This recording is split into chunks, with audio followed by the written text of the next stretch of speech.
Passport করতে গিয়ে বর্তমানে অনেকটা বিড়ম্বনা বা অনেকটা সমস্যার সম্মুখীন হতে হয়। তো আপনি সহজেই চাইলে নিজে একাই ঘরে বসে এই পাসপোর্টের যে অনলাইন অ্যাপ্লিকেশনটি রয়েছে এটি করে ফেলতে পারেন। মোবাইল অথবা কম্পিউটার যে কোনো দুটি দিয়েই করতে পারবেন। এক্ষেত্রে অবশ্যই আপনাকে গুগল ক্রোম অথবা কোনো একটি ব্রাউজার ব্যবহার করতে হবে। আপনি ই পাসপোর্ট লিখে গুগল এসে ই পাসপোর্ট লিখে সার্চ দিবেন, চলে যাবেন বাংলাদেশ পাসপোর্টের যে সরকারি ওয়েবসাইট রয়েছে সেটিতে। Welcome to Bangladesh E passport portal, এখানে আমরা চলে এসেছি। প্রথমেই দেখতে পাচ্ছেন হোম, তারপর অ্যাপ্লাই অনলাইন, এই ধরনের কয়েকটি এখানে আপনারা বাটন দেখতে পাচ্ছেন। আপনারা এখানে এসে যে apply online for E passport এটা তো ক্লিক দিতে পারেন, অথবা প্রথমে যে লেখা আছে হোমের পাশে অ্যাপ্লাই অনলাইন সেখানেও ক্লিক দিতে পারেন। তো আমরা এই জায়গাতে ক্লিক দিয়ে আমরা চলে আসলাম স্টেপ অনে। অনেকগুলো স্টেপ রয়েছে, আমাদেরকে প্রত্যেকটি স্টেপ পার হতে হবে। তাহলে আমরা প্রথমে এখানে are you applying from Bangladesh এটাতে ক্লিক দেবো। তারপরে আমরা কোন জেলা থেকে করছি সেটা এখানে দিয়ে দেবো। তারপরে দিবেন যে সিলেক্ট ইওর ডিস্ট্রিক্ট বা অ্যাড্রেস, আপনি অ্যাড্রেসটা এখানে বসায় দিবেন, কোন জেলায় রয়েছেন সেটি দিবেন। তারপরে এখানে আপনি দেখলেই বুঝবেন যেটা যেটা চাবে আপনি সেগুলি একটার পর একটা দিয়ে তারপরে কন্টিনিউ করবেন।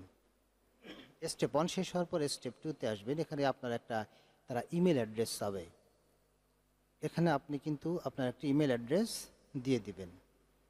অবশ্যই যে ইমেল অ্যাড্রেসটি আপনার চলমান রয়েছে বা চালু রয়েছে সেটি দিয়ে দিবেন, কারণ সেই ইমেইলে কিন্তু আপনার তারা যখন ইয়াটি হয়ে যাবে, আপনার পাসপোর্টটি হয়ে যাবে, তারা একটা মেইল দিবে। ইমেল দেওয়ার পরে আই অ্যাম এ হিউম্যান, এখানে একটা ক্যাপচা রয়েছে, এই ক্যাপচাটা পূর্ণ করতে হবে।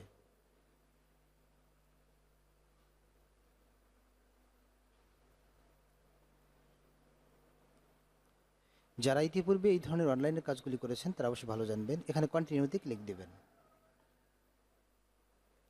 কন্টিনিউ বাটনে ক্লিক দেওয়ার পরে আপনার কিন্তু একটি অ্যাকাউন্ট তৈরি হয়ে যাবে। আপনার মূলত লগ ইন অ্যাকাউন্ট যেটা সেটি তৈরি হয়ে যাবে। এরপর then step 3, enter your account information. এখানে এসে আপনার ইমেইল যেটা রয়েছে ইমেইলটি বসাবেন। বসানোর পরে এখানে একটা পাসওয়ার্ড তৈরি করবেন বা পাসওয়ার্ড দিতে হবে। তার আগে বলে নেই, এখানে আপনারা কিন্তু আপনাদের নাম দিয়ে দেবেন। এই যে নাম, নামের প্রথম অংশ, দ্বিতীয় অংশ, তৃতীয় অংশ। ধরুন কারো নাম যদি হয় মোহাম্মদ সানাউল্লাহ মণ্ডল, তাহলে এমডি সানাউল্লাহ আর সারনেমে মণ্ডল, সারনেম মানে পদবী আর কি। পার্সোনাল ইনফরমেশন, এখানে ফুল নেম দিবেন।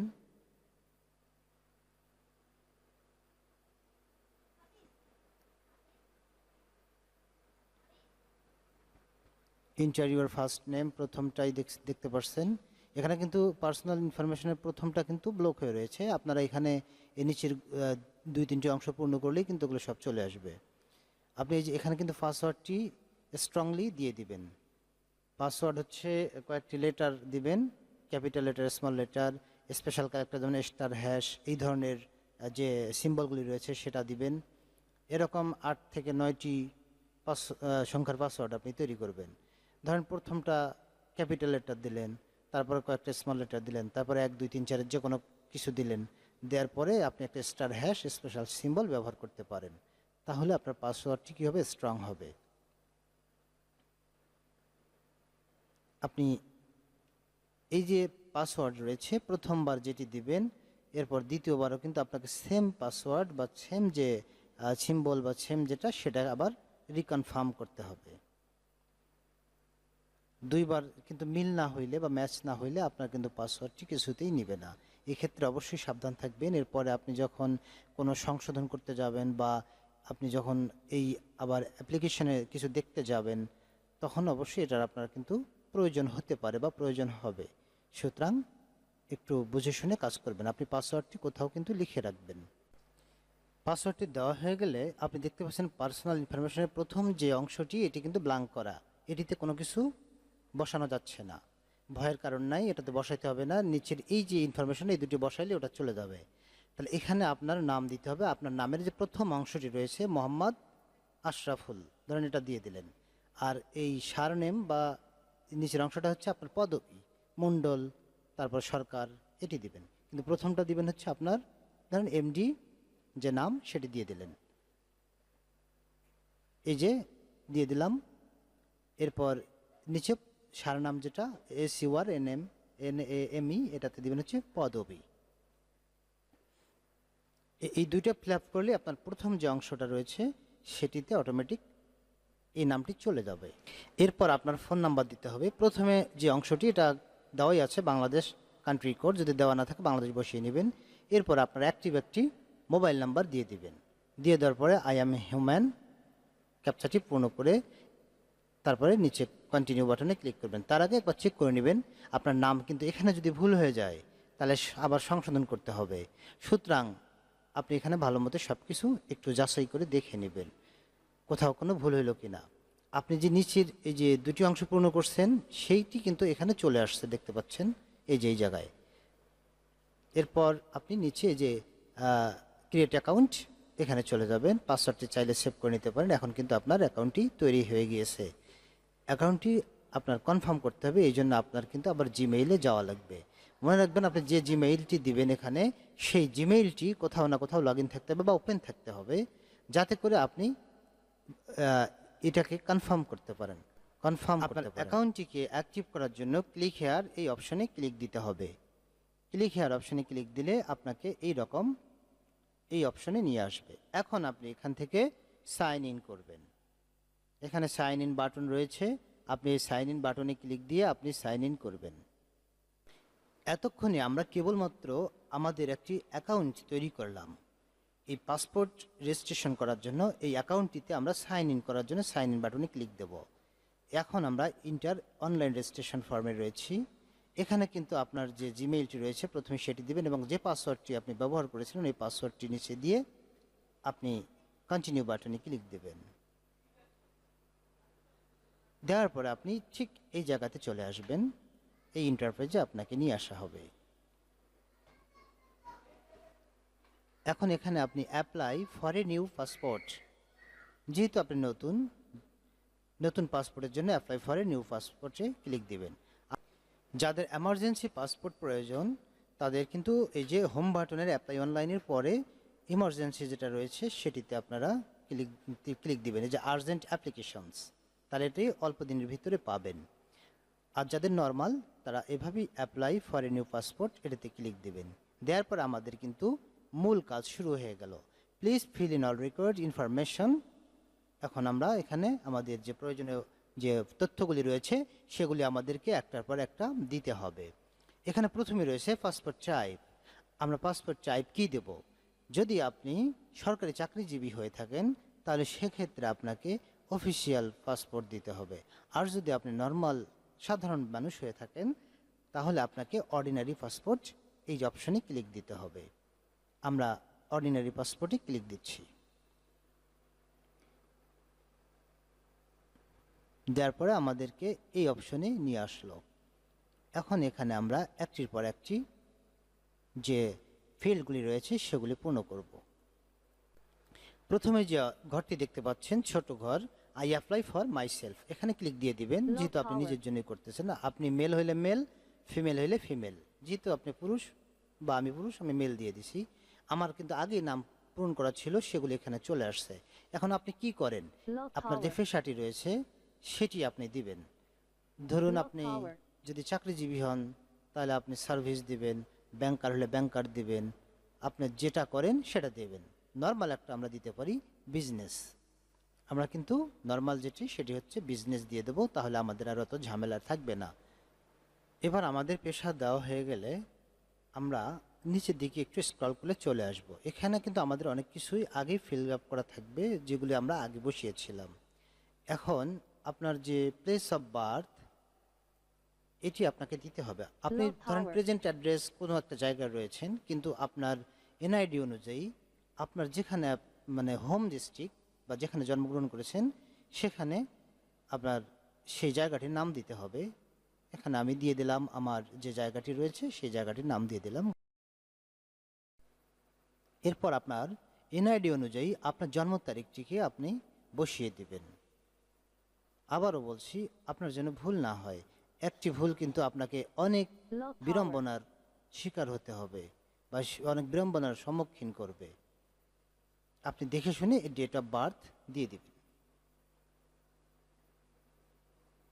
আপনি চাইলে ম্যানুয়ালিও টাইপ করে দিতে পারেন হয়তো, অথবা এই ক্যালেন্ডারে এসে আপনি এখানে যে আমি যেভাবে করছি এখান থেকে আপনি এইভাবে 28শে জানুয়ারি দেওয়া আছে এবং সালটিও দেওয়া আছে। সালটি এখানে দেওয়া হয়ে গেলে এরপর আপনি পরের পদক্ষেপে চলে যাবেন। এরপরে আপনার সিটিজেনশিপ যেটা সেটি দিতে হবে। Select type of citizenship. আপনি বাংলাদেশে কি হিসেবে নাগরিকত্ব পেয়েছেন, বিয়ের সূত্রে, জন্মসূত্রে? তা আমরা যেহেতু সবাই জন্মসূত্রে পেয়েছি, আমরা বাই বার্থ দিয়ে দেব।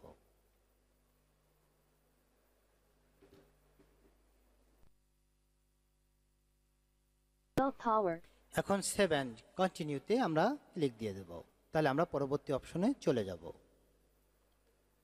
পরবর্তী অপশন বা পরবর্তী স্টেপ এখানে এসেছি। দেখুন এখানে অ্যাড্রেস, সিলেক্ট অ্যাড্রেস। এখানে কিন্তু প্রথমে দেখুন পার্মানেন্ট অ্যাড্রেস, আপনার চিরস্থায়ী ঠিকানা। যেটা একটা মানুষের দুই ধরনের অ্যাড্রেস হইতে পারে বা আরও বেশি হইতে পারে, তো দুই ধরনের অ্যাড্রেসই হয়, একটা প্রেজেন্ট অ্যাড্রেস, একটা পার্মানেন্ট অ্যাড্রেস, আপনি বর্তমানে যেখানে আছেন, আর একটা আপনার নিজের জন্মস্থান। তা আমার পার্মানেন্ট যে অ্যাড্রেস সেটির প্রথমে যে জেলা রয়েছে সিলেক্ট ডিস্ট্রিক্ট, ডিস্ট্রিক্টটা দিয়ে দিলাম। এগুলির জন্য বেশি সময় নষ্ট না করি আমরা আস্তে আস্তে পরের ধাপে চলে যাই। আমার সিলেক্ট ডিস্ট্রিক্টটি আমি দিয়ে দিলাম।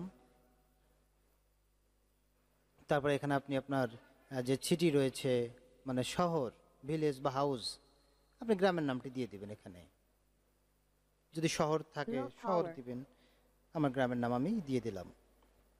এরপরে দেখুন রোড ব্লক, এটা হচ্ছে অপশনাল। অনেকেরই রোড ব্লক থাকে না, রোড ব্লক দেওয়ার দরকার নাই। এরপরে দেখুন এটা হচ্ছে পোস্ট অফিস, আমরা পোস্ট অফিস পূর্ণ করতেছি। অটোমেটিক পোস্ট অফিস এখানে থাকবে, আমরা পোস্ট অফিসটি দিয়ে দিলাম এবং পোস্ট অফিসের সাথে পোস্ট কোড যেটি সেটি অটোমেটিক এখানে চলে এসেছে। আপনার পোস্ট কোড দেওয়ার পরে আপনি এবার আপনার পুলিশ স্টেশন যেটি রয়েছে সেটি আপনি দিয়ে দিবেন। যার যে পুলিশ স্টেশন বা উপজেলা সেটি দিয়ে দেবেন। এরপর একটি মানুষের যে দুইটি অ্যাড্রেস থাকে, একটি প্রেজেন্ট অ্যাড্রেস, একটি পার্মানেন্ট অ্যাড্রেস।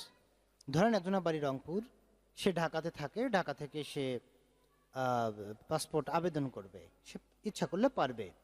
তো সেক্ষেত্রে তার প্রেজেন্ট অ্যাড্রেস হবে ঢাকার যে জায়গায় থাকে সেটি, এবং পার্মানেন্ট অ্যাড্রেস হবে তার রংপুরের যেখানে তার জন্মস্থান সেই ঠিকানা। তো এখন আমরা এখানে প্রেজেন্ট অ্যাড্রেস যেটি সেটি পূর্ণ করে দেব।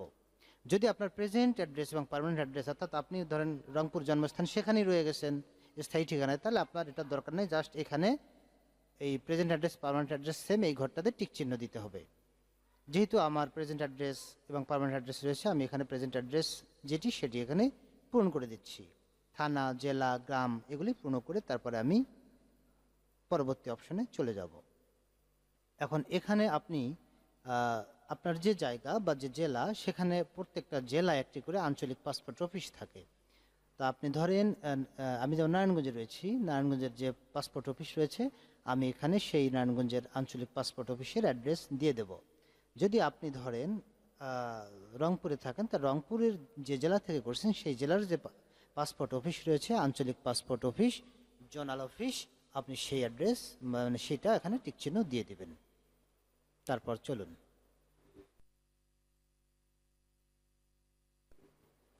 এখন সেভ অ্যান্ড কন্টিনিউতে আমরা ক্লিক দেব। সেভ অ্যান্ড কন্টিনিউতে ক্লিক দেওয়ার আগে আমরা একটু দেখে নেব যে আমাদের সব ঠিকঠাক আছে কি না। সেভ অ্যান্ড কন্টিনিউতে ক্লিক দেওয়ার পরে আমাদেরকে এইরকম আইডি ডকুমেন্টস এই অপশনে নিয়ে আসবে। এখন এখান থেকে আমরা আমাদের যে আইডি বা ডকুমেন্টসগুলি রয়েছে সেগুলি আমরা দিয়ে দেব। প্রথমে রয়েছে ন্যাশনাল আইডি। আপনার এনআইডির যে নম্বরটি রয়েছে, এই এনআইডি নম্বরটি এখানে আপনি টাইপ করে দিবেন।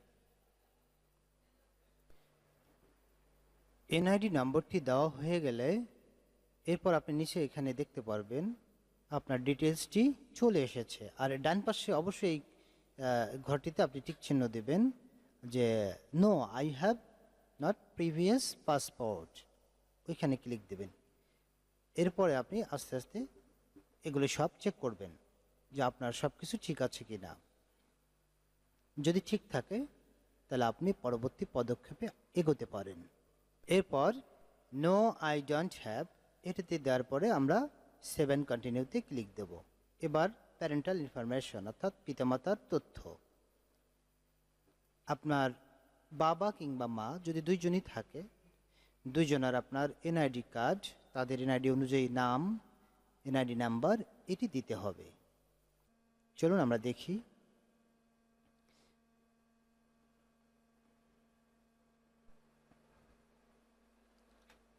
পিতামাতার ইনফরমেশন দেওয়ার পরে কিন্তু অবশ্যই আপনাদের এখানে গার্ডিয়ানস একজন লাগবে।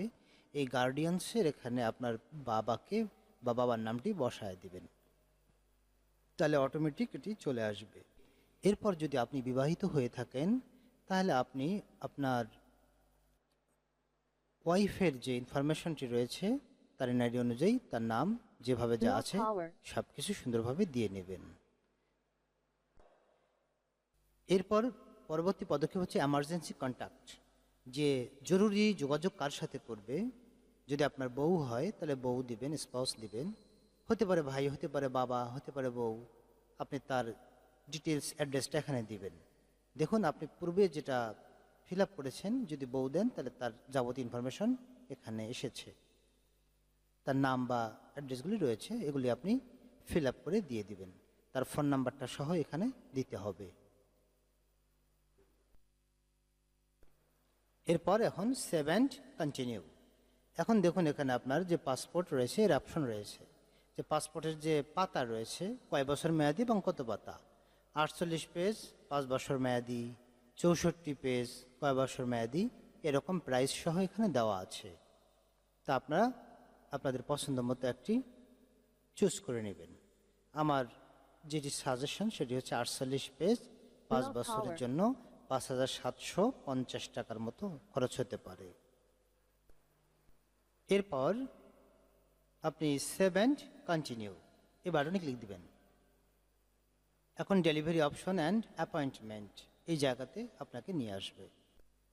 এখন আপনার যদি খুব বেশি এমার্জেন্সি হয় তাহলে আপনি এক্সপ্রেস ডেলিভারিতে ক্লিক দিবেন, আর যদি নর্মাল হয় বা 20-25 দিনের ভিতরে হয় তাহলে আপনি রেগুলার ডেলিভারিতে ক্লিক দিয়ে 7 কন্টিনিউতে ক্লিক দিয়ে দিবেন।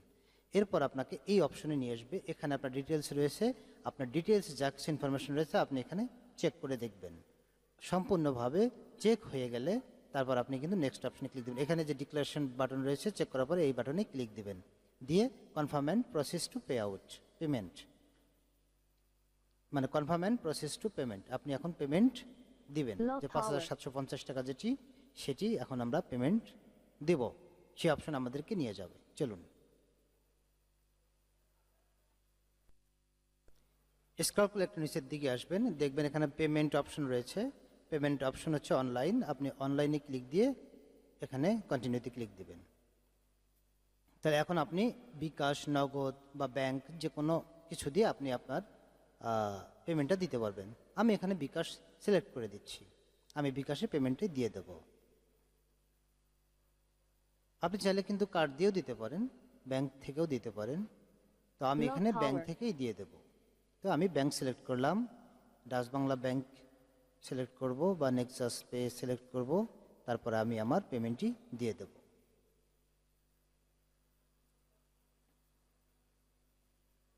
এভাবে আপনি দিয়ে দিবেন, এখানে টিক চিহ্ন দিবেন, পে এখানে ক্লিক দিবেন। আপনি চাইলে বিকাশেও দিতে পারেন, বিকাশে জাস্ট বিকাশ অপশনে ক্লিক দিবেন, দেওয়ার পরে আপনার বিকাশের নাম্বারটি চাবে, বিকাশের নাম্বারটি দিবেন, এরপরে আপনার টাকার অ্যামাউন্ট বসাবেন, তারপরে হচ্ছে আপনার পাসওয়ার্ড অপশন আসবে, পাসওয়ার্ডটি দিয়ে দিবেন। নিশ্চিন্তে এখান থেকে দিতে পারবেন, কোনো সমস্যা নাই, আপনি বিকাশ থেকেও দিতে পারবেন। আমি এখানে ব্যাংক থেকে টাকাটি পেমেন্ট করে দিচ্ছি। প্রথমে ব্যাংকের এখানে যারা ব্যাংকে দিবেন তারা অবশ্যই জানেন, card holder name, card number, pin ইত্যাদি দিয়ে আপনি পেমেন্ট করবেন। এরপরে আপনি যে অনলাইন রেজিস্ট্রেশন আইডি এখানে যেটা দেখতে পাচ্ছেন এইটি কপি করবেন, ও আইডি কপি করার পরে আপনি পাসপোর্ট ফিতে চলে যাবেন উপরে ডান পাশে। দেখুন আমি আবার দেখাবো, এই যে পাসপোর্ট ফি, এই পাসপোর্ট ফিতে এই যে এইটাতে, এই পাশেরটা, হ্যাঁ এইটা পাসপোর্ট ফিতে চলে আসবেন। এখানে আসার পরে আপনি দেখুন এইখানে নিচে এই যে অপশন আছে, এইখানে ক্লিক হেয়ার, মানে check and download online payment slip, payment স্লিপটাকে আপনাকে ডাউনলোড করে নিতে হবে। ক্লিক হেয়ারে ক্লিক দিলে আপনি যে পেমেন্ট করছেন ওই পেমেন্ট স্লিপটা আপনার ডাউনলোড করে নিতে হবে। আর আপনি প্রথমে এই যে অনলাইন স্লিপটা আগে দেখাইলাম, যেখানে অনলাইন রেজিস্ট্রেশন ওয়াইডি যেটাতে আছে ওইটা কিন্তু আপনাকে ডাউনলোড করে নিতে হবে। তাহলে আপনার প্রথমে ওই অনলাইন রেজিস্ট্রেশন যে ফর্মটি রয়েছে প্রথমে যেটা দেখাইলাম ওটা ডাউনলোড করে নেবেন। দ্বিতীয়তে হচ্ছে পেমেন্ট স্লিপ যেটি, সেটি আপনার ডাউনলোড করে নিতে হবে ক্লিক হিয়ার এখান থেকে। এই যে এখনই চলে আসবে, দেখুন কে পে সম্ভবত এরকম একটা অপশন, কে পে। এইখানে আসবেন, আসার পরে আপনি কিন্তু এই যে দেখছেন বাম পাশে এই জায়গাটি রয়েছে পাসপোর্ট অ্যাপ্লিকেশন আইডি, এইখানে ক্লিক দিবেন, দেওয়ার পরে জমা দিন। এখানে ওই যে ওয়াইডিটি অনলাইন রেজিস্ট্রেশন নাম্বারটি আমরা কপি করে রেখেছিলাম ওটা এখানে পেস্ট করে দিয়ে জমা দিন অপশনে ক্লিক দিলে আপনার এখানে ডিটেলসটা চলে আসবে। এরপরে আপনি এখানে এই যে ডান পাশে রয়েছে এই অপশনটিতে যাবেন, এখানে এই ডাউনলোড অপশন থেকে আপনি এটিকে ডাউনলোড করে নেবেন। এরপর কোনো কম্পিউটারের দোকান থেকে প্রিন্ট দিয়ে নেবেন, অথবা আপনি নিজের কম্পিউটার থাকলে প্রিন্ট দিয়ে নেবেন। তাহলে আপনার অনলাইন রেজিস্ট্রেশন নাম্বারটি আর এই যে এই পেমেন্ট স্লিপটি, এই দুটি আপনার অবশ্যই লাগবে আপনি যখন পাসপোর্ট আবেদন করবেন। আর যদি আপনি অন্যখান থেকে পাসপোর্ট আবেদন করেন তাহলে সেখানে যে বাড়িওয়ালার বিদ্যুৎ বিলের যে কাগজটি সেটি কিন্তু অবশ্যই সাথে নিয়ে যেতে ভুলবেন না, না হলে আপনাকে অবশ্যই সমস্যার সম্মুখীন করবে। এবং এখন অনেকটাই কি বলবো, কারণ সরকারি অফিস তো একটু আছেই, তা আপনাদেরকে ডিটেলস আর বললাম না, কারণ তারা চায় যে কোনোভাবে আপনাকে আটকায় দিবে, আপনাকে আটকায় দিয়ে একটা মানে ভেজালের ভিতরে ফালায় দিবে। যাক, আপনি সমস্ত ডকুমেন্ট কাগজপাতি সাথে নিয়ে যাবেন যাতে আপনি তাড়াতাড়ি পাসপোর্টটি পান। ধন্যবাদ। আপনাদের সকলের ভালোর জন্য বা যাতে করে সহজে অ্যাপ্লিকেশন করতে পারেন অনলাইনে, সেই জন্য আমি এই ভিডিওটি আপনাদের উপকারার্থে বা আপনাদের জন্য বানিয়েছি। ভিডিওটিতে যদি বুঝতে কোনো অসুবিধা হয় অবশ্যই কমেন্ট করে জানাবেন, এবং যদি উপকৃত হয়ে থাকেন তাহলে অবশ্যই কমেন্ট করে জানাবেন। আর ভিডিওটি কেমন লেগেছে সেটিও আপনি মন্তব্যে লিখে দিবেন। যদি কোনো অপশন, যদি কোনো আরও ভালো কিছু চান সেটিও আমাকে অবশ্যই জানাবেন। আর আমার চ্যানেলটিকে সাবস্ক্রাইব করবেন, আমার সাথেই থাকবেন, পাশেই থাকবেন। ধন্যবাদ।